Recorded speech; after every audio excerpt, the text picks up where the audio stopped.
예, 오늘 우리가 갈라디아서를 통해서 살펴볼 내용은 이제 바울이 예루살렘에 올라가서 사도들에게 자신이 전하는 복음이 정말로 복음의 진리와 맞는지 확인한 그 회고 이후에 이제 바울 자신의 여행에서 떠나서 안디옥 교회에서 사역을 하고 있을 때 베드로와 그리고 또 야고보에게서 온 어떤 유대인들의 이런 만남들, 그 사건에 대해서 이야기를 하고 있습니다. 사실은 바울은 사도권에 대해서 저 사람은 예수님이 살아계실 때 예수를 따르던 제자가 아니었기 때문에 사도가 아니다라는 공격을 많이 받았고, 그 사도권을 변호하기 위해서 이전까지 계속해서 여러 가지 회상들을 통해 이 복음과 그리고 또 자신이 사도로 부르심을 받은 것은 사람에 의한 것이 아니고 하나님께서, 예수 그리스도께서 직접 부르신 것을 여러 가지 회고를 통해서 이야기했습니다. 그래서 자신이 이 계시를 또 묵시를 받고 나서 사도들을, 사람들을 찾아가서 인정받은 것이 아니고 아라비아로 갔다가 3년 만에 겨우 올라가서 게바를 만났었던 이런 회고들을 이야기를 했고, 그 이후에 14년 만에 다시 예루살렘에 올라가서 내가 전하고 있는 이 복음, 이 진리의 말씀이 사도들과 전혀 다르지 않다라는 것을 베드로와의 사적인 15일간의 만남을 통해서 확인받았었던 이런 내용들을 지금까지 정리를 했죠. 그리고 오늘 내용은 어떻게 보면 굉장히 큰 사건이라고 할 수 있는데, 많은 사람들 앞에서 사도인 베드로를, 그 예수님의 수제자죠, 바울이 꾸짖는 이런 장면을 회고하면서 이야기를 하고 있습니다. 어떻게 보면은 베드로를 과연 진리라는 문제를 가지고 베드로 사도를 꾸짖을 수 있냐라고 하는 것은 그냥 작은 사건이 아닙니다. 오늘날 교회에서도 보기 힘든 일이라고 할 수 있습니다. 근데 바울이 그 사건을 이야기하는 것은 베드로가 잘났다, 그리고 내가 잘났다, 지금 그 이야기를 하는 것이 아니고 이것이 굉장히 진리와 밀접한 관련이 있기 때문에 그렇습니다. 그래서 오늘 갈라디아서 2장 11절에서 14절에 나와 있는 사건들을 좀 정리를 해보고, 그리고 그 안에서 우리들이 정말 받아야 될 그런 하나님의 음성을 듣는 시간이 되기를 원합니다. 처음에 이제 게바가 안디옥에 먼저 내려온 사건에 대해서 11절에 이야기하고 있습니다. 베드로가 왜 예루살렘 교회에 있다가 안디옥을 방문했는지는 정확하게 드러나지 않지만, 어떻게 보면 안디옥 교회에 일어나고 있는 여러 가지 하나님의 은혜들, 이런 것들을 보면서 교제하고 싶은, 혹은 그곳에 정말로 하나님의 은혜와 역사가 무엇인지를 확인하고 싶은 그런 바람 때문에 방문한 것 같다라고 많이 생각을 합니다. 이 게바가 혼자 안디옥에 와서 그들과 함께 교제하고 있을 때의 모습은 이방인들과 전혀 벽이 없이 그들과 함께 어울리고 교제하는 그런 분위기였던 것들을 알 수 있습니다. 12절을 보니까 야고보에게서 온 어떤 이들이 이르기 전에 게바가 이방인과 함께 먹고 있었다라고 이야기를 하죠. 오늘날도 식사를 통해서 교제를 하고 이런 것들은 뭐 아무나 식사를 하지 않죠. 집에 초청하고 함께 식사하고 이런 것들은 굉장한 친밀감의 의미가 담겨져 있고 아무와 함께 식사를 하지 않습니다. 하지만 이때 유대인으로서 함께 식사를 한다고 하는 것은 그것보다도 더 큰 의미를 가지고 있습니다. 유대인들은 자신들이 이방인들과 다른 하나님의 선민, 하나님이 선택한 민족이라는 것을 알고 하나님의 백성으로 다른 이방인들과 섞이지 않기 위해서, 자신들의 정체성을 분명히 하기 위해서 식사를 절대로 이방인들과 함께 하지 않았습니다. 식사를 이방인들과 함께 하는 것은 자신들이 하나님의 백성으로서 정결을 잃는다라고까지 생각을 했고, 이방인들과 교제하는 것들 자체를 하나님의 백성으로서 뭔가 타협을 하고 우상숭배하는 그런 이방인과 섞이는 것 자체를 하나님 앞에 불경을 행한다라고 생각을 해서 절대로 이방인과 함께 식사라는 교제를 하는 법이 없었습니다. 오늘날도 식사가 친밀감과 교제에 있어서 중요하지만 그때 당시의 식사는 그거보다 더, 우리들이 오늘날 생각하는 것보다도 더 깊은 의미들이 있기 때문에 절대로 이방인들과 같이 섞여가지고 식사를 하지 않았다는 거죠. 오늘날에도 유대인들이 이방인들을 철저하게 외면하는 그런 정통적인 집단들은 뭐 이방인들이랑 같이 줄서기도 싫어하고, 이방인들이랑 줄서기 싫어서 자기네들 옆으로 조금 삐져나와서 서 있고 뭐 이렇게 한다고 그러는데, 이때 당시는 더욱더 심각했었던 것들을 알 수 있습니다. 그리고 그것을 하나님의 백성으로 내가 이렇게 한다라고 생각했기 때문에, 이방인과 밥을 안 먹는 것은 그냥 단순한 것이 아니고 내가 하나님의 백성으로 잘 살고 있구나라는 표식이었단 말이에요, 유대인으로서는. 근데 베드로는 이 안디옥에 방문했을 때 그런 문제에 있어서 전혀 매이지 않았습니다. 유대교의 그런 유대교의 율법 중에 가장 중요하게 갈라디아에서 이야기하고 있는 것은 두 가지라고 이야기했습니다. 하나는 할례에 대한 것이고, 다른 하나는 음식 규정, 음식 규례에 대한 것입니다. 이 베드로는 여기에 전혀 얽매이지 않고 이방인들과 섞여서 같이 친교하고 그리고 식사하고 있는 모습을 먼저 보여주고 있습니다. 어떻게 이런 일들을 할 수 있었는가? 그건 사도행전 10장 사건 때문에 그렇습니다. 사도행전 10장에 보면 하나님께서 고넬료 이방인에게 복음이 전달되는 과정에 있어서 사도 베드로에게 3번이나 환상을 보여주시죠. 보자기가 하늘에서부터 내려오는데 거기에 각종 더러운, 정결하지 못한 부정한 짐승들이 가득 차 있는 것을 봅니다. 그것을 보고 있을 때 하늘에서 음성이 나서, 베드로야 일어나서 그것을 잡아서, 죽이라는 소리입니다. 죽여서 그것을 먹으라 라고 이야기를 하죠. 그때 베드로가 주여 그럴 수 없나이다, 속되고 깨끗하지 아니한 것을 내가 결코 먹지 아니하였나이다. 이건 이제 유대의 정결법, 유대의 식사 규정을 이야기하는 겁니다. 구약 성경에서 이야기했었던 모든 부정한 음식들을 절대로 음식으로 먹지 않는 거죠. 그때 두 번째 소리가 나서 내가 깨끗하게 한 것을 너가 부정하다고 하지 마라, 속되다고 하지 마라 라고 하면서 그 환상이 끝나죠.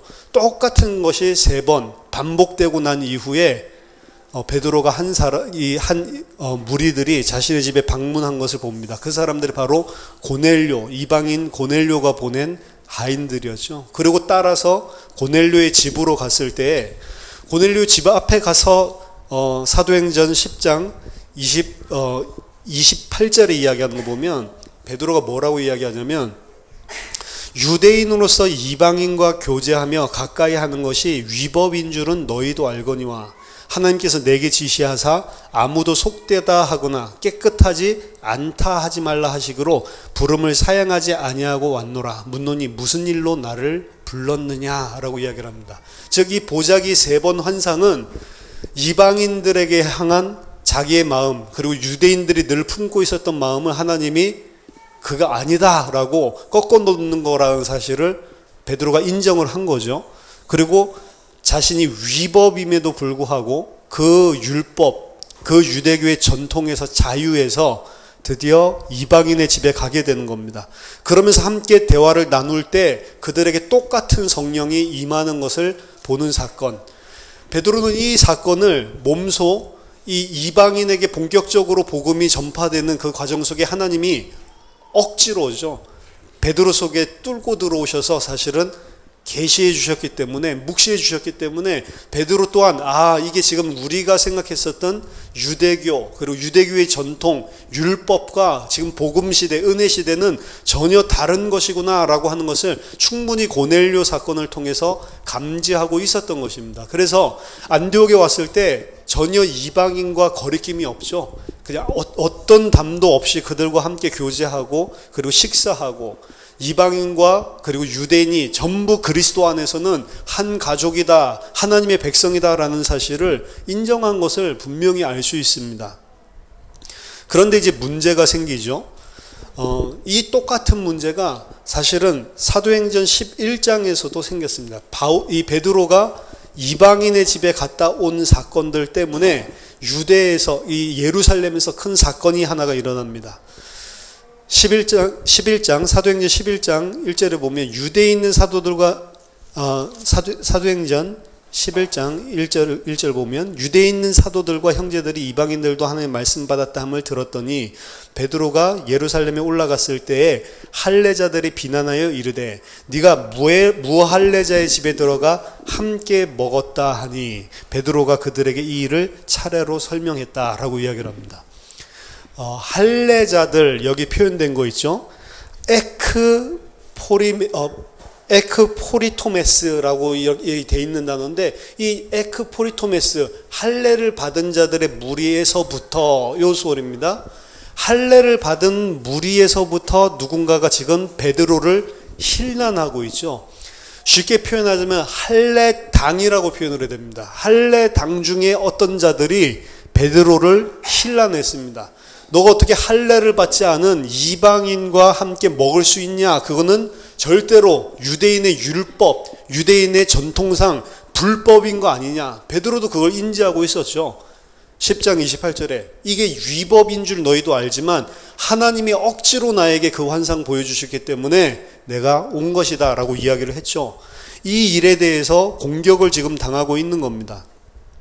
갈라디아서 2장에서도 똑같은 에크포리토메스라는 단어가 오늘 우리가 읽은 본문에 등장을 합니다. 여기 보면은 야고보에게서 12절에, 갈라디아서 2장 12절, 야고보에게서 온 어떤 이들이 이르기 전에 게바가 이방인과 함께 먹다가 그들이 오매 그가 할례자들을 두려워하여 떠나 물러가매 라고 되어 있죠. 여기서 할례자들, 이게 아까 전에 사도행전 11장 2절에서 나온 거랑 똑같이 에크포리토메스입니다.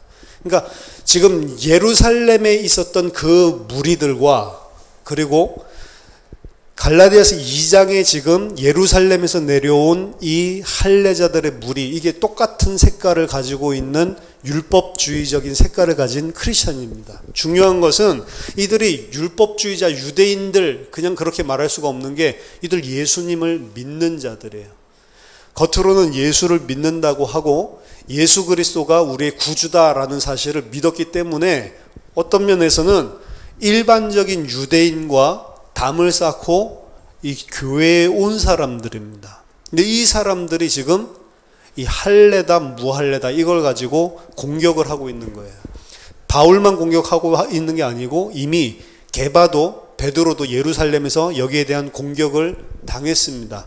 그 공격당했을 때 어떤 식으로 사도행전 11장이 끝이 맺냐면, 내가 원래 안 가려고 했는데 하나님이 3번이나 나에게 환상을 보여주셨다. 그래서 갔다. 그래서 갔더니 그들에게 우리가 사도행전 2장에 임했었던 것 같은 똑같은 성령이 임하더라. 하나님이 은혜로 그들에게 우리와 똑같은 성령을 선물로 주셨는데 거기에 대해서 우리가 무슨 말을 할 수 있겠냐라고 하는 걸로 끝납니다. 그때 그 사람들이 그러면 이방인들도 구원받을 수 있구나라는 사실을 그때 인지하면서 끝나게 되죠. 근데 이 유대 할례당이라고 지금 갈라디아서 2장에서 내려온 이 사람들은 그 사건을 보여주면서 이방인도 구원받을 수 있구나라는 사실은 인정했지만 뭐를 가지고 있냐면, 그럼 구원받은 이방인은 어떻게 해야 온전한 하나님의 백성이 될 수 있냐라고 하는 부분에서 바울과 지금 다른 겁니다. 이 사람들은 이방인은 구원받을 수 있다. 하지만 구원을 온전하게 받으려면 이 이방인들이 완전 유대인이 돼야 된다. 완전 유대인이 되기 위해서는 할례를 받아야 되고 음식 규정을 지켜야 되고 유대에서 이야기하는 모든 율법을 다 지키는 자로 되어야만 구원받을 수 있다. 즉 이들은 그냥 단순하게 지금 유대의 율법을 잘 지키자, 전통을 잘 행하자라고 하는 것이 아니고 진리를 지금 거짓 진리로 바꾸는 데 일조를 하고 있는 겁니다. 구원이 오직 예수 그리스도를 믿음으로만 되는 게 아니고, 예수 그리스도를 믿었으면 이제 이런 것들도 행해야지 구원을 받지, 예수 그리스도 외에 뭔가 알파를 더해서 복음의 진리를 왜곡하는 겁니다. 여러분, 예수 그리스도를 믿기만 하면 구원받습니까? 아니면 예수 그리스도를 믿고 무엇을 행해야지만 구원받습니까? 예수 그리스도를 믿어야지만 구원받는 거거든요. 그 이유는, 근거는 간단합니다. 예수 그리스도를 믿지 않고 내가 스스로 하나님 보시기에 의롭다, 하나님께서 인정하실 행위를 하는 것이 인간에게는 불가능하기 때문에 그렇습니다. 하나님 앞에 인간이 스스로 하나님이 의롭다 칭할 만한 행위를 하기가 불가능해요. 그런 온전한 삶을 살 수 있는 자들은 없습니다. 유대인들 또한 자기 자신들이 열심히 율법을 지켜서 온전하게 지킬 수 있으면 좋은 것이지만 온전하게 지킬 수 있는 자가 단 한 명도 없기 때문에 율법으로는 안 된다. 그래서 하나님의 은혜로 그리스도 안에만 구원이 있다는 것을 보여주셨단 말이에요. 율법을 왜 못 지킵니까? 바리새인들은 철저하게 지켰고, 바리새인이었을 때 바울은 내가 율법의 의로는 흠이 없는 자다라고 이야기를 했습니다. 그 사람들은 어떻게 생각했냐면 우리가 율법 잘 지킬 수 있다라고 생각을 했단 말이에요. 근데 왜 율법을 지킬 수 없다고 합니까? 이들이 생각하는 율법 지킴은 겉으로 드러나는 지킴입니다. 내가 이것을 하기 싫은데도 하나님 이거 하라고 했으니까 행해야지. 그렇게 하면 그게 한 걸로 생각했어요. 그렇지 않습니다. 하나님은 율법을 행하라고 했을 때는 거봐, 내가 이렇게 살라고 하고 이것이 바른 길이라고 하는데 너 그렇게 살기 싫어하잖아. 싫은데 억지로 행하죠. 왜 하나님이 하라고 했으니까? 그럼 그게 율법 지킴인 줄 알았어요. 그 율법 지키는 게 근데 아니란 말입니다. 율법은 뭘 보여주는 거냐면 거봐, 너희들이 하나님의 뜻대로 살기 싫지? 네가 하고 싶은 대로 살고 싶지? 하나님 뜻대로 살면은 억지로 하게 되지. 한다 하더라도 억지로 마지못해서 하지. 왜? 억지로 마지못해서 행해야지만 하나님이 나를 안 치시니까. 이게 율법이거든요. 많은 그리스도인들도 착각을 하고 있습니다. 우리가 무엇을 잘하면 하나님의 호의를 받을 줄로 생각하고 그거 잘 못 행하면 하나님이 치실 줄로 안단 말이에요. 그게 바로 복음의 진리와 상관없이 종교적으로 율법적으로 우리들이 묶여있는 부분입니다. 그리고 그런 부분들이 교회 운영과 그리고 교세 확장이나 여러 가지 프로그램들을 잘 돌아가게 하기 위해서는 아주 유용합니다. 왜냐하면 헌금 똑바로 하지 않으면 지옥 간다라는 것들이 만약 진짜로 우리의 교리라고 하면 헌금 열심히 하겠죠. 천주교가 그런 면에서 개혁주의 교회보다 훨씬 좋습니다. 천주교는 어떻게 이야기합니까? 구원을 받았다 안 받았다 알 수 없다. 끝까지 네가 어떻게 행했나를 봐야지만 구원은 볼 수 있는 거다. 행위와 딱 연결을 짓는데 그것이 예를 들자면 천주교에서 이야기하는 칠성례. 칠성례를 너가 태어났을 때부터 마지막 죽었을 때 종부성사까지 어떻게 너가 행하는지를 내가 봐야지만 구원 받을지 안 받을지 안다. 죽을 때도 반드시 천주교에 의해서 장례를 치러야 하고 죽을 때도 그래서 거의 대부분은 유산을 거의 다 헌금을 하죠. 왜? 죽을 때까지 내가 어떻게 행한 거에 따라서 구원 받았냐 안 받았냐가 달려 있으니까. 그리고 얼마나 컨트롤하기 좋습니까? 죄를 지을 때마다 반드시 신부에게 가서 고해성사 해야 되죠. 그래서 신부들이 이미 모든 사람의 약점을 다 알고 있다고 그러잖아요.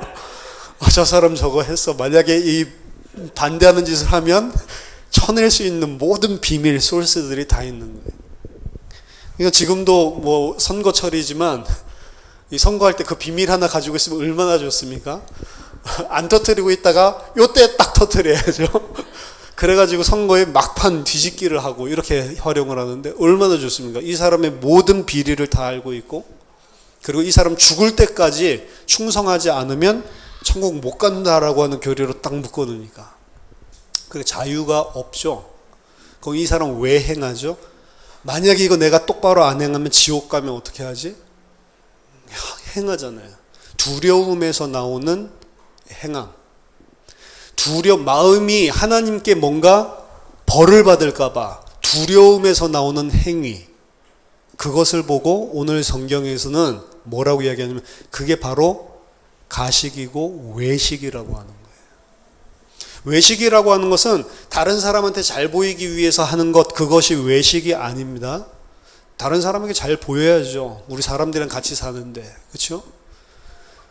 다른 사람 신경 쓰지 않는다라고 해가지고 옷도 제대로 안 입고 그러고 나는 하나님 앞에 섰어. 그거 외식 아닙니다. 사람들 앞에 잘 보여야죠. 외식은 뭐냐면 내가 이것을 행하면 하나님이 그것을 좋게 봐주시겠지라고 생각하는 모든 근거들. 혹은 거꾸로입니다. 내가 이것을 행하지 않으면 하나님이 치시겠지. 라고 생각하는 그 두려움 때문에 내가 하나님 앞에 잘 보이기 위해서 겉으로 행하는 모든 것들, 그거를 외식이라고 하는 거예요. 그러면 그 외식 가지고, 그 종교를 가지고 사람을 묶으면, 천주교의 예를 들었지만 천주교회만 그런 게 아닙니다. 교회들도 그런 데들도 많이 있고, 사람들 사는 조직들은 다 전부 다 그런 두려움을 가지고 사람들을 컨트롤하고 움직인단 말이에요. 왜? 그렇게 하는 게 훨씬 좋아요. 그래야 사람들이 잘 따라오고, 그래야 뭔가 공동체 안에 뭔가 이 벗어나는 일들이 적어진다고. 그것을 바로 비진리를 가지고 진리인 것처럼 사람들을 속이고 있는 종교, 율법이라고 하는 거고, 이거는 오늘날 교회 안에 많이 침투해 있는 사상입니다. 저도 모르게, 나도 모르게 그 분위기들 가운데 있으면 그것이 진리인 줄 알고, 그리고 그렇게 행하지 않으면 큰일이 나에게 벌어질 줄 알고, 우리는 그것을 행하면서, 행하면 안심되고 행하지 못하면 두렵고, 이 사이에서 살게 된다면 그게 복음이 주는, 진리가 주는 자유가 아니란 말입니다. 근데 대다수의 기독교인 또한 그 두려움에 사로잡혀서 살고 있습니다. 그래서 우리가, 내가 생각할 때 뭔가 하나님 앞에 성경도 이번 주간 잘 읽고, 그리고 뭔가 내가 하나님 앞에 떳떳하게 잘 살고, 그리고 깨끗하게 잘 살았다, 기도도 잘하고, 뭔가 내가 거룩하게 살았다라고 내 생각이 들면 교회 올 때 마음이 편하고요. 내가 볼 때 완전히, 내가 봐도 완전히 개차반 같이 살았어. 그렇죠? 완전히 세상 속에서 완전히 왜 또 이러고 이러면 올 때도 마음이 뭔가 불안하고, 만약 그렇게까지 살았는데 교회까지 못 오게 됐다 이러면, 야, 이거 벼락 맞는 거 아니야? 이런 생각들을 사람들이 한다고요. 근데 그것을 보고 종교라고 그러고 율법이라고 그러고, 그걸 보고 오늘 여기서는 외식이라고 하는 겁니다. 두려움에서 시작되는 거. 오늘 베드로도 어디에서부터 그게 드러났죠? 예루살렘에서부터 할례당들, 야고보에게서 온 어떤 그 무리들이 오매 그가 할례자들을 두려워했다라고 이야기하죠. 두려움에서 시작된 겁니다.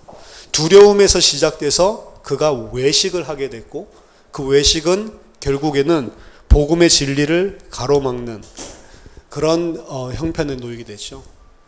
왜냐하면 베드로가 오늘 행한 것은 그냥 단순한 범법이 아닙니다.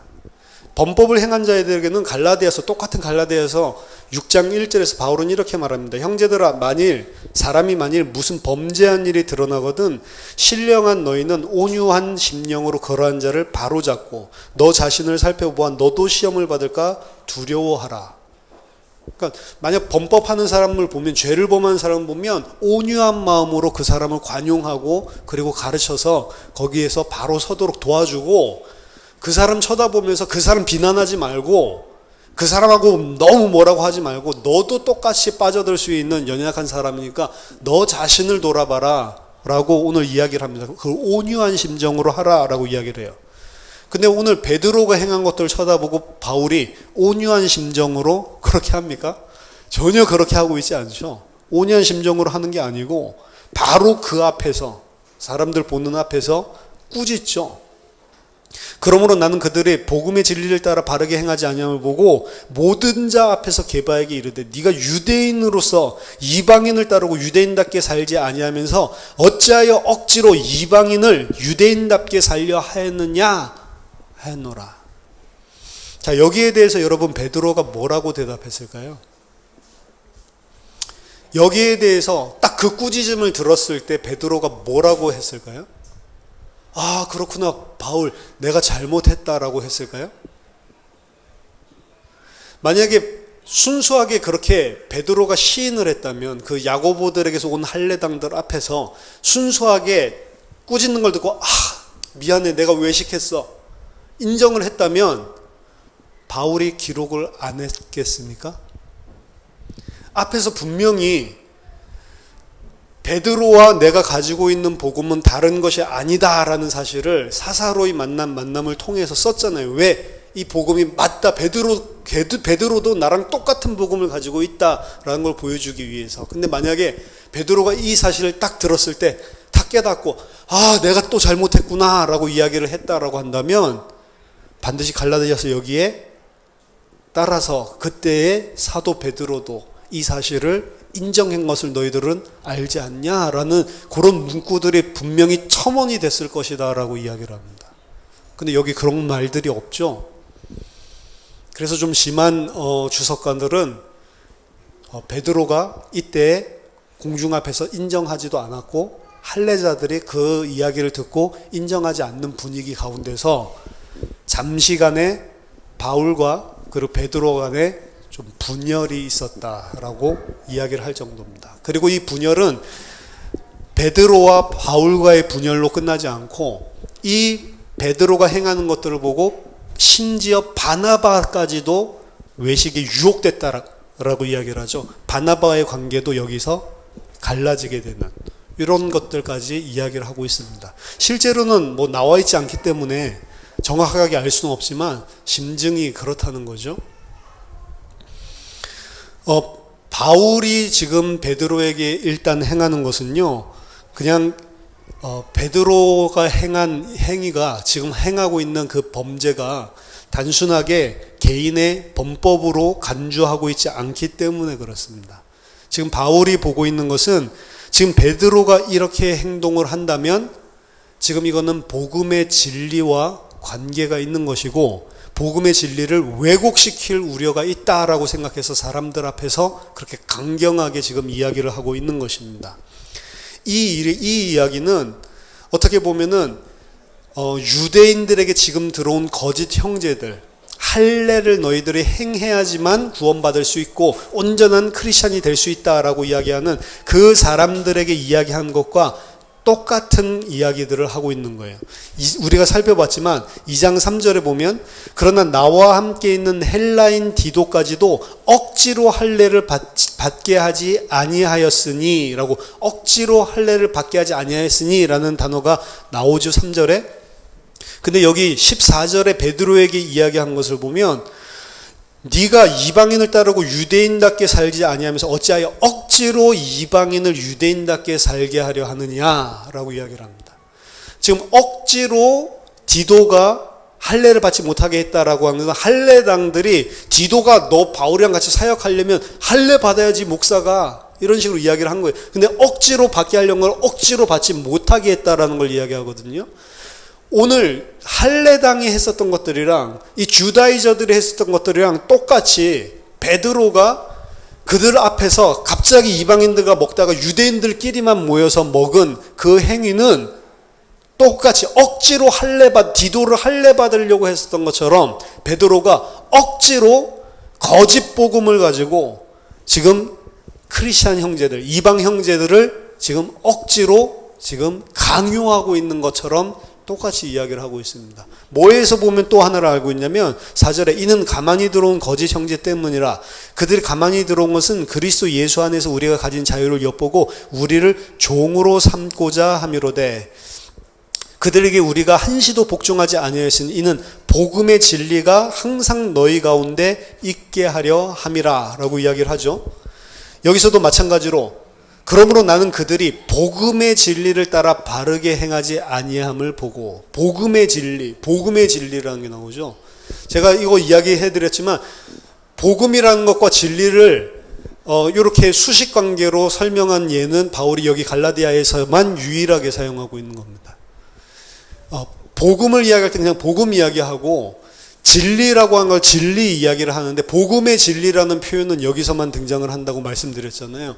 근데 똑같은 단어가 지금 베드로가 행하고 있는 것에서 그리고 그 할례자들, 주다이저들이 행하고 있는 것에서 억지로 그들을 만들려는 포스하는 강요하고 있는 이런 행위들 거기에서 싸울 때 복음의 진리 때문에 싸우는 데서 똑같은 단어들을 활용하고 있습니다. 그러니까 지금 베드로를 지금 비판하고 꾸짖는 것은 범법이 아니고 지금 너가 주다이저들이 하고 있는 거랑 똑같은 것을 말로는 하지 않았지만 행동으로 그렇게 하고 있다라고 하는 것을 지금 이야기하고 있는 것입니다.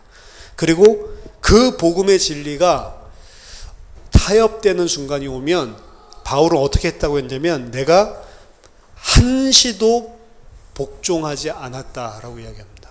내가 한시도 복종하지 아니하였느니 왜? 이는 복음의 진리가 항상 너희 가운데 있게 하려 함이라. 단 한 번도 나는 복음의 진리가 왜곡되는 그 상황은 복종한 적이 없다. 똑같은 상황이 베드로 앞에서도 일어난 겁니다. 베드로가 지금 복음의 진리를 왜곡하려고 하는 행위를 통해서 그 할례당들이 예수를 믿는 거로만 구원받는 게 아니고 너희도 유대인이 되어야만 온전한 이스라엘이 될 수 있다라고 이야기하고 있는 그 똑같은 것을 행위로 보여주고 있을 때 바울은 한시도 거기에 복종하지 않고 그들에게 복음의 진리가 항상 있게 하기 위해서 앞장서서 지금 싸우는 모습입니다. 여기에서 이 이야기를 들었을 때 베드로의 모습은 어떻게 표현되고 있냐면 뒤로 물러섰다라고 하는 표현을 하고 있습니다. 베드로는 단순하게 그냥 복음에 위배되는 그런 범법을 행한 것이 아니고 사도로서 외식하였기 때문에 사실은 이 복음을 그들에게 오해되게 전파하는 역할을 거꾸로 지금 하고 있는 것이고요. 그렇게 하는 것은 복음의 진리를 따라 행하고 복음을 전파해야 될 사도의 사명을 잃어버리고 그들의 복음의 모든 전진, 복음의 전쟁으로 표현하자면 진군하고 있었던 그 최전방 전선을 뒤로 거꾸로 물러가게 하는 겁니다. 그래서 12절에 할례자들을 두려워하여 떠나 물러섰다라고 이야기를 하는 거예요. 복음을 타협하고 세상과 타협하고 종교와 타협하고 율법과 타협하고 물러섰다라는 모습을 보여주고 있는 겁니다. 그 모습을 여기에서 외식했다라고 하는데 이거 사실은 외식했다라는 단어가 아니에요. 원래 쓰여진 단어는 외식했다라는 의미가 아니고 이건 순 휘포크리노마이라고 하는 건데 휘포크리노마이 뭐 그러면 휘포크립시 위선 그 단어가 파생된 거는 맞습니다. 이 헬라어에서.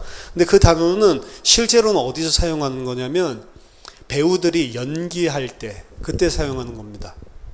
뭐 그리스 시대에는 그렇게 분장술이 뛰어나지 않았기 때문에 뭐 분장을 해도 굉장히 뭐 허접한 수준이었겠죠.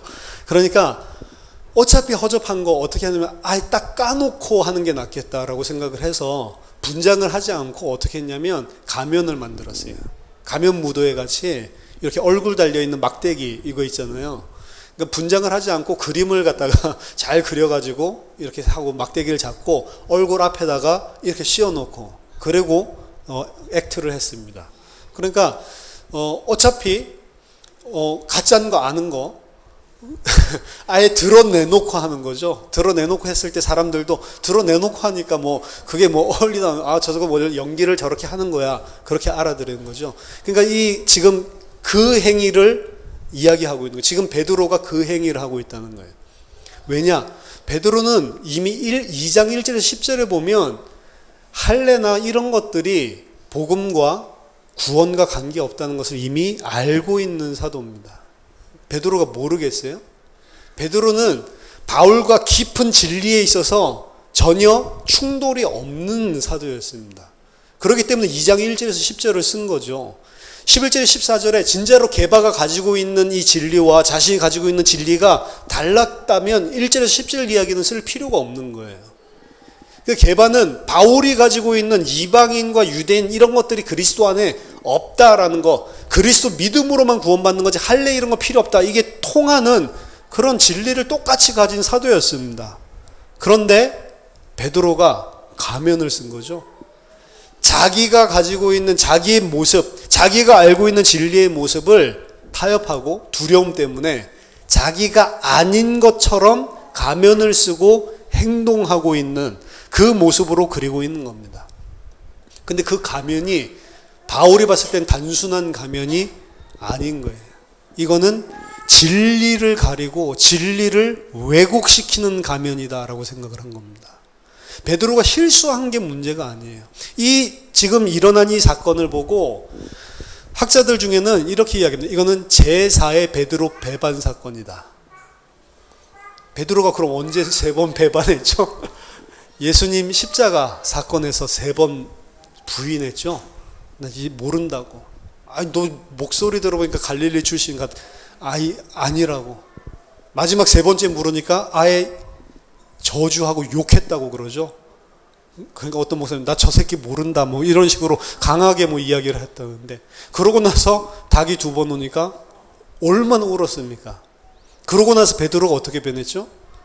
나중에 자기를 잡아 죽이는 사형 집행장이죠. 거의 공개 재판형 장소가 될 수 있는 사도행전 4장에 산헤드린 공회 앞에 가서 네가 정말로 이 예수 이름으로 다시 말하거나 예수 가르치면 죽인다, 바로 죽일 수 있는 그 자리에서 우리가 사람 앞에 서는 것이 옳은지 하나님 앞에 서는 것이 옳은지 너희가 스스로 판단해봐라. 나는 보고 들은 것을 말하지 않을 수 없다라고 이야기를 하고, 다른 이름으로 구원 얻을 수 없나니 천하인간의 구원 얻을 만한 다른 이름이 없다라고 그 3번 부인했던 베드로가 이제 사람 앞에 서지 않고 하나님 앞에 서기로 했잖아요. 이방인들 앞에서, 자기를 죽이려는 사람들 앞에서. 근데 오늘 이 사건은 하나님 앞에 섰습니까? 사람들 앞에 섰습니까? 베드로가 또다시 사람들 앞에 선 거예요.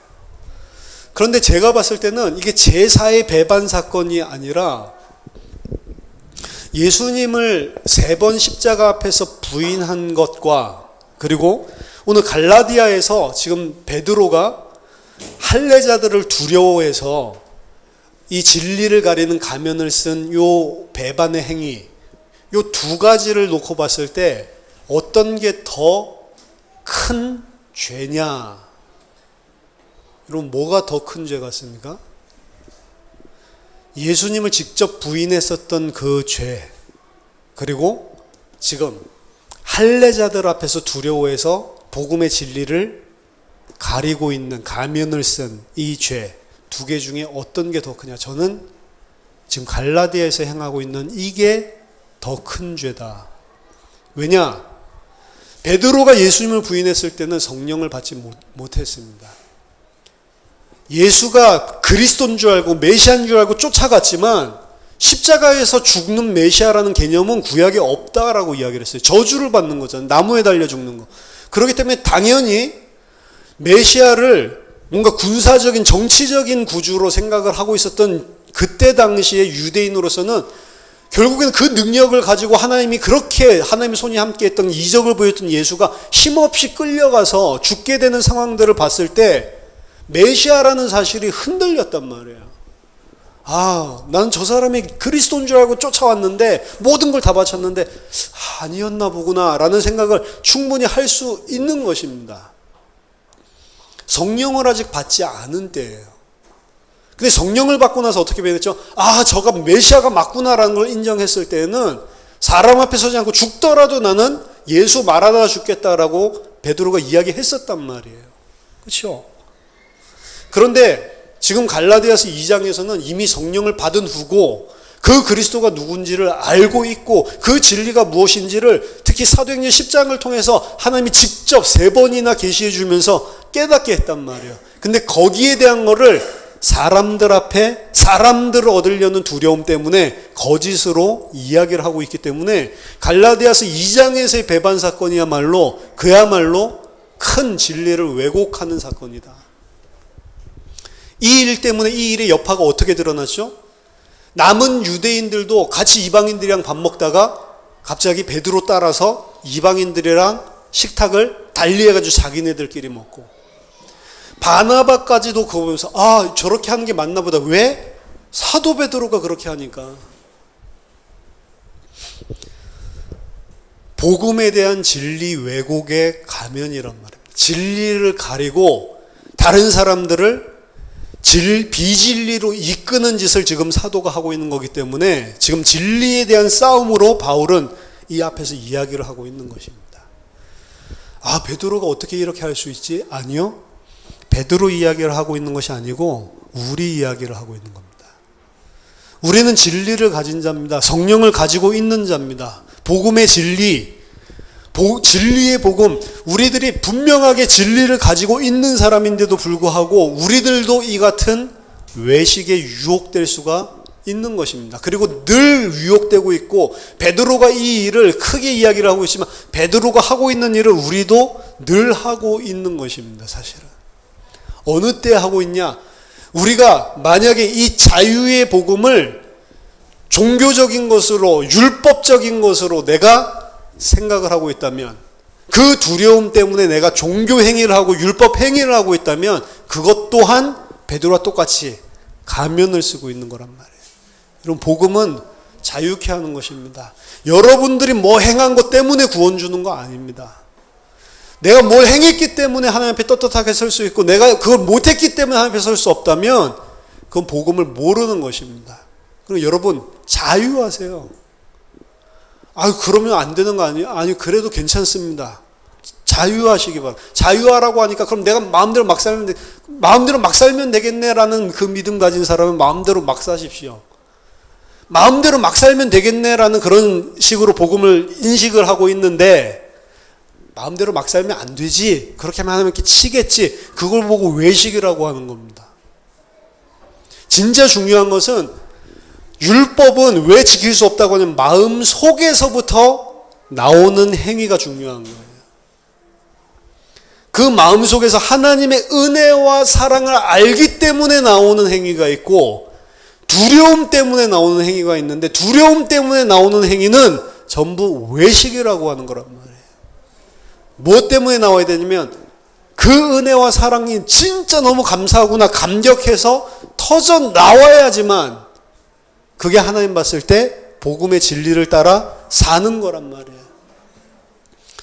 그러니까 14절에 그들이 복음의 진리를 따라 바르게 행하지 아니함을 보고, 여기에서 바울이 꾸짖음을 했죠. 복음의 진리를 따라 행해야 됩니다. 복음의 진리를 따라 행한다라고 하는 것은 하나님이 주시는 은혜와 사랑이 부딪혀서 나오는 행위예요.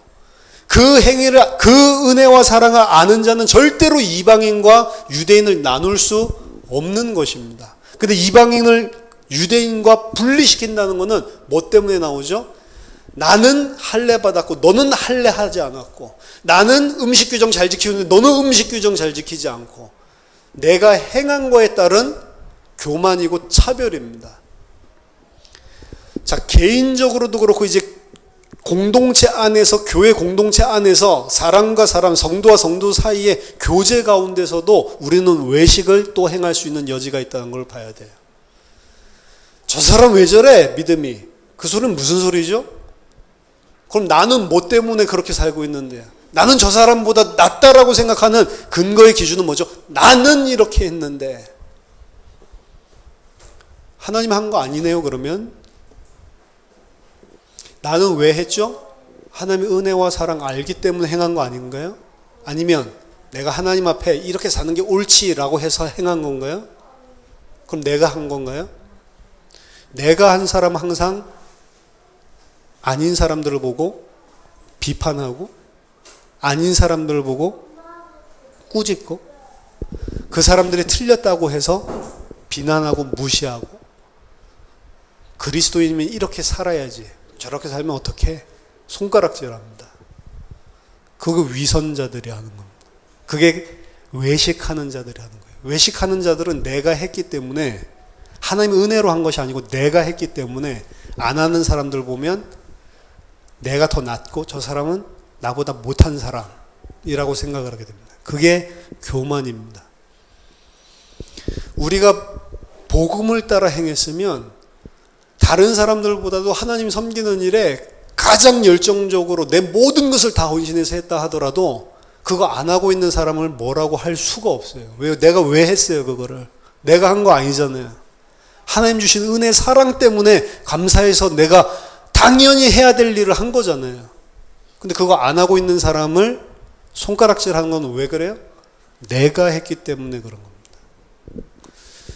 베드로와 같은 삶을 우리가 그래서 산다니까요. 교회 안에 믿음이 연약한 자라든지, 혹은 내가 봤을 때 충성하지 못한 자라든지, 이런 사람들을 마구 비난하는 게 교회입니다. 말이 많잖아요. 그래서 교인들이 뭐 바다에 빠지면 입만 다 둥둥 떠 있다라고 이야기를 하는데, 그렇죠? 말이 많아요. 세상 사회에도 말이 많지만 교회 안에 말이 엄청나게 많아요. 근데 그 말이 말 많은 건 뭐 진리의 말이 많고 이러면 뭐가 상관이 있겠어요? 나를 높이고 다른 사람을 죽이려고 하는, 나는 잘났고 다른 사람은 못났다라고 하는 이런 말은 없어져야 됩니다. 왜냐하면 그것은 진리를 분명히 가지고 있는 사람인데 오늘 베드로처럼 가면을 쓰고 있는 것이고, 그 가면을 쓰는 데서 끝나는 것이 아니고 복음의 진리를 왜곡하고 있는 거예요. 복음의 진리를 가리는 일을 하고 있는 겁니다. 마치 그것을 행하면 믿음이 좋은 사람, 그거 행하지 못하면 믿음이 나쁜 사람. 제가 어렸을 때 교회 다니면서 믿음이 좋다는 공식은 교회 열심히 잘 나오는 거였어요. 근데 저는 한 가지 이해 안 되는, 교회 잘 나오는 거랑 믿음이랑 별 상관이 없다라고 느껴졌어요. 교회 잘 나오는 건 잘 나온 거지, 그게 믿음 좋은 건 아니잖아요. 교회 모든 모임에 빠짐없이 나오고 모든 프로그램에 참가한 거는 시간이 널널하고 할 일이 없으면 다 할 수 있는 거잖아요. 그렇죠? 그래서 보통은 남자들이 교회 모임에 많지 않죠. 뭐 이전에는 여자들이 거의 직업을 가지지 않고 남편들이 거의 다 일을 했으니까, 요즘은 맞벌이가 많지만 여자들은 시간이 많잖아요. 그러니까 구역 예배도 다 갈 수 있고, 그렇죠? 그리고 저녁 모임에도 다 갈 수 있고 다 할 수 있는 거예요. 그러면 이제 어떻게 남자들은 믿음이 없고 여자들은 믿음이 없다. 뭐에 근거해서요? 오냐 안 오냐에 따라서. 근데 교회 잘 오는 거는 잘 오는 거고요. 믿음은 교회 오는 것과 상관이 없습니다. 믿음은 무슨 행위를 했기 때문에 드러난다. 당연하죠. 믿음은 행위와 붙어 있는 거기 때문에 드러나죠. 근데 교회를 잘 오는 행위 자체, 그걸 가지고 믿음을 말할 수는 없는 거죠. 그렇죠? 믿음이 좋으면 교회를 잘 올 수 있겠지만 믿음이 좋은데도 잘 오지 못하는 상황이 생길 수도 있는 거잖아요. 믿음과는 상관이 없는 겁니다. 근데 인간은 눈에 보이는 행위, 드러나는 행위를 근거해서 그 사람의 믿음을 판단해 버려요. 그리고 그런 거짓된 진리를 기준으로 종교적인 율법적인 그런 신앙생활을 하는 사람들은 신앙생활이 사실 아닌데, 내 그 기준 가지고 그거 안 되는 사람들을 반드시 칩니다. 그래야 나는 똑바로 했고 너희들은 왜 이렇게 똑바로 못해? 라고 하는 그 성립 안에서 내 가치를 높여준다고 생각을 하는 거거든요. 우리는 베드로입니다. 사실은 늘 매일매일 매순간마다 개인적으로도 그렇고 그리고 공동체 안에서 관계적으로도 그렇고 계속해서 복음의 진리를 가리는 가면을 쓰는 때가 얼마나 많은지 몰라요. 인식을 해야 됩니다. 바울은 이야기합니다. 내가 한시도 복음의 진리를 가리는 이 거짓된 이 복음에 복종하지 않게 내가 힘썼다라고 이야기를 합니다. 힘써야 되는 거예요. 안 그러면 우리는 계속해서 흘러간다니까요. 우리가 자신이 스스로 정말로 복음의 진리 가운데 있는지 없는지를 확인하지 않으면 나도 모르는 사이에 또다시 주다이저들처럼 혹은 베드로처럼 우리는 복음의 진리가 아닌 다른 것에 의해서 판단하고 있고 다른 것에 의해서 행하고 있고 그 다른 것에 의해서 행한 것을 가지고 마치 하나님 앞에서 잘하는 것으로 생각하고 있고 그 잘하고 있다고 생각하는 걸 가지고 남을 비판하고 있고, 이게 쭉 흐름입니다. 그런 일들이 오늘 갈라디아 2장에만 나오는 게 아니고 우리들의 삶 속에 비일비재하다. 뭐 한 가지를 놓쳐서 그렇죠. 다음 주에 살펴보겠지만 은혜의 복음, 우리가 은혜로 하나님 주신 이 사랑으로 산 것이지 우린 다 똑같은 죄인이구나. 인간 힘으로 하나님을 기쁘시게 할 만한 것들, 정말 내 힘으로 하나님을 기쁘시게 할 만한 그 의를 전혀 행할 수 없는 죄인인데 나를 살려주셨구나. 왜 나를 이렇게 살려주셨지?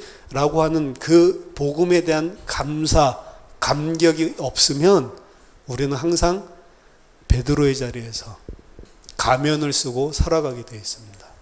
우리가 해야 될 것이 하나입니다. 날마다 그리스도 안에서 하나님께서 우리에게 베푸시는 은혜와 사랑이 뭔지를 아는 거예요.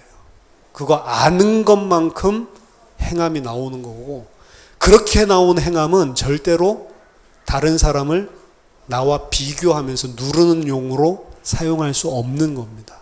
모든 일을 다 행한 후에도 제가 한 것이 아무것도 없습니다, 하나님의 은혜입니다 라고 이야기하는 게 마지막 계시록의 새하늘과 새 땅에 면류관 쓴 장로들의 모습이란 말이에요.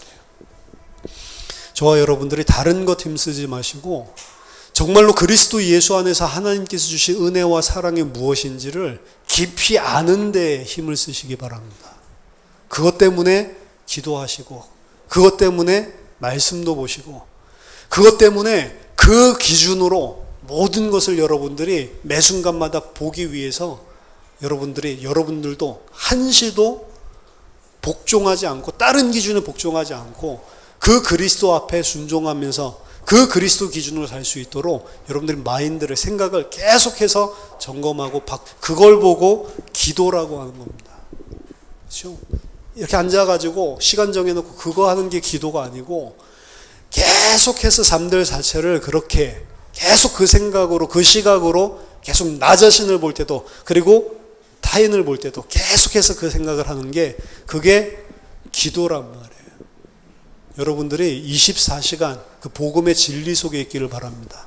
지금 가면을 쓰고 있다면 마치 내가 뭔가를 잘 행해서 하나님의 은혜를 받은 것처럼 그 생각하고 있는 그 가면 벗어버리고 하나님께서 원래 우리에게 주신 그 은혜 속으로 들어가시기 바랍니다. 그리고 교회 안에서도 밖에서도 불신자들 보고 뭐라고 할 필요 없어요. 그 사람들 불신자인데 하나님 은혜 안 주셔서 그런 건데, 나도 똑같은 자리에 있어야 되는 건데 나 은혜 주신 거잖아요. 근데 어떻게 나는 구원받은 자, 너는 구원 못 받은 자, 난 하나님 자녀, 넌 마귀 새끼, 어떻게 그럴 수가 있어요? 그럴 이유도 없는 거죠. 나도 똑같은 저 자리에서 하나님 몰랐어야 되는데 은혜로 알게 하신 거잖아요. 그래서 우리가 당할 수도 있는 겁니다. 그래서 우리가 져주고도 살 수가 있는 거예요. 왜? 나는 너무 큰 은혜를 받았기 때문에. 저와 여러분들이 복음의 진리를 가리는 가면 벗어버리고 이번 한 주간, 아니 일생 동안 그리스도의 은혜와 사랑 때문에 승리하고 복음의 그 전투에서 물러서지 않고 퇴보하지 않고 계속 앞서 나가는 저와 여러분 되시기를 예수 그리스도 이름으로 축원합니다. 기도하겠습니다. 하나님, 예수 그리스도의 그 고난과 십자가와 그 피와 보혈로 아무 받을 가치 없는, 하나님의 은혜 받을 가치도 없고 구원 얻을 가치도 없는 저희들을 하나님의 사랑으로 살려주셨는데, 하나님 앞에 무엇이 된 것처럼 외식하거나 종교로, 내 행위로 하나님 앞에, 사람 앞에 서려고 할 때가 얼마나 많은지 저희 자신을 볼 수 있도록 하나님 은혜를 베풀어 주시고, 하나님 너무 감사하면서도 면목 없는 자로 그리스도의 은혜와 사랑 때문에만 하나님 앞에 서고 사람 앞에 설 수 있는 자임을 하나님 우리 자신이 기억하고 24시간 한시도 거짓 복음, 거짓 진리에 순종하지 않고 하나님 위선의 가면, 거짓 진리의 가면을 벗어버리고 하나님께서 나를 부르시고 은혜 베풀으셔서 하나님의 자녀 삼으신 그 복음의 은혜, 진리 가운데 늘 거할 수 있도록 하나님 우리에게 지금 이 시간 성령으로 역사하시고 도와주시옵소서. 예수 그리스도 이름으로 기도하옵나이다. 아멘.